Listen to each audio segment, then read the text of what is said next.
ഇന്ന് നമുക്കൊരു ഉറക്കമില്ലാത്ത രാത്രിയാണ് കേട്ടോ. 3 പ്ലാനായിട്ടാണ് ഗൈസ് നമ്മൾ പുറത്തിറങ്ങിയിട്ടില്ലേ. അതിൽ ഫസ്റ്റ് പ്ലാനാണ് ഐക്ക് പോകാന്നുള്ളത് കേട്ടോ. ഈ ഐക്കിൽ ചുമ്മാ കറങ്ങി നടന്നാൽ പോലും ടൈം എങ്ങോട്ടാ പോകണമെന്ന് മനസ്സിലാകത്തില്ല. മെയിൻ ഉദ്ദേശം എന്തായിരുന്നു, അവിടുത്തെ ഫുഡ് കോർട്ടായിരുന്നു കേട്ടോ. അവരുടെ സാമണും അതുപോലെ ബേക്കറി പൊട്ടാറ്റയും പിന്നെ ഈ ഡൈനാമൈറ്റ് ഷ്രിമ്പും അത് സംഭവം അടിപൊളിയായിരുന്നേ. ഈ ബിപ്പ് കെട്ടിയിരിക്കും തിന്നണുണ്ടെങ്കിൽ നിങ്ങളിതെല്ലാം തട്ടുന്നു, ഒരു കാര്യമില്ല കേട്ടോ. ഈ ടീംസിനെയും കൂട്ടിയിട്ട് പിന്നെ നമ്മൾ നേരെ വിട്ടത് നമ്മുടെ സെക്കൻഡ് പ്ലാനായ CR മൂവി കാണാനായിരുന്നേ. കാക്കു സെറ്റായിരുന്നു, കരയുമ്പോൾ അപ്പോൾ വീഡിയോ എടുക്കണം കേട്ടോ എന്നൊക്കെ പറഞ്ഞിട്ട് കെട്ടിയവനെ ഏൽപ്പിച്ചിരുന്നതായിരുന്നു. പക്ഷേ എന്താ ചെയ്യുക, കണ്ണിൽ ഒരു തുള്ളി പോലും വെള്ളം വന്നില്ല കേട്ടോ. നമുക്ക് ഭ്രാന്തായതാണോ അത് നാട്ടുകാർക്ക് മൊത്തം ഭ്രാന്തായതാണോ എന്നൊന്നും നമുക്ക് പിടുത്തം കിട്ടിയില്ല. പിന്നെ നമ്മൾ നേരെ വിട്ടത് നമ്മുടെ തേർഡ് പ്ലാനായ കോർഫിക്കാലിലോട്ടാണ് കേട്ടോ.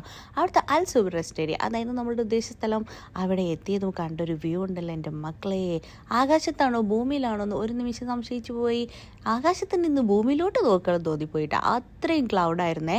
ഈ ക്ലൗഡ് കാണുമ്പോൾ നിങ്ങൾ ഇവിടെ ഭയങ്കര തണുപ്പാണെന്ന്. തണുപ്പില്ല ചൂടില്ല, ഒരു നോർമൽ ടെമ്പറേച്ചർ ആയിരുന്നു കേട്ടോ. സംഭവം ഒരു രക്ഷയില്ലാത്ത സൺറൈസ് ആയിരുന്നേ. അതിൻ്റെ മേലെ നിന്നിട്ട് ഈ സൺറൈസ് ഇങ്ങനെ കണ്ടിങ്ങനെ നിൽക്കുമ്പോഴുണ്ടല്ലോ എൻ്റെ പൊന്നോ, നമ്മൾ സ്വർഗത്തിലാണെന്ന് തോന്നിപ്പോട്ടാ. ഒരു രക്ഷയില്ലാത്ത വ്യൂ ആണേ. പിന്നെ അതേ അവിടെ നിങ്ങളുടെ കുട്ടികൾ ഒന്ന് ചില്ല് ചെയ്യാൻ കുറച്ചൊരു പ്ലേ ഏരിയ ഒക്കെ ഉണ്ട്. പിന്നെ ഒരു 7 ആകുമ്പോൾ അവിടുത്തെ ഈ റെസ്റ്റോറൻറ്റ് തുടങ്ങും. അവിടുന്ന് നല്ലൊരു ഇംഗ്ലീഷ് ബ്രേക്ക്ഫാസ്റ്റും തട്ടിയിട്ട് ഇത് നേരെ റൂമിലോട്ട് വിട്ടോളിയും.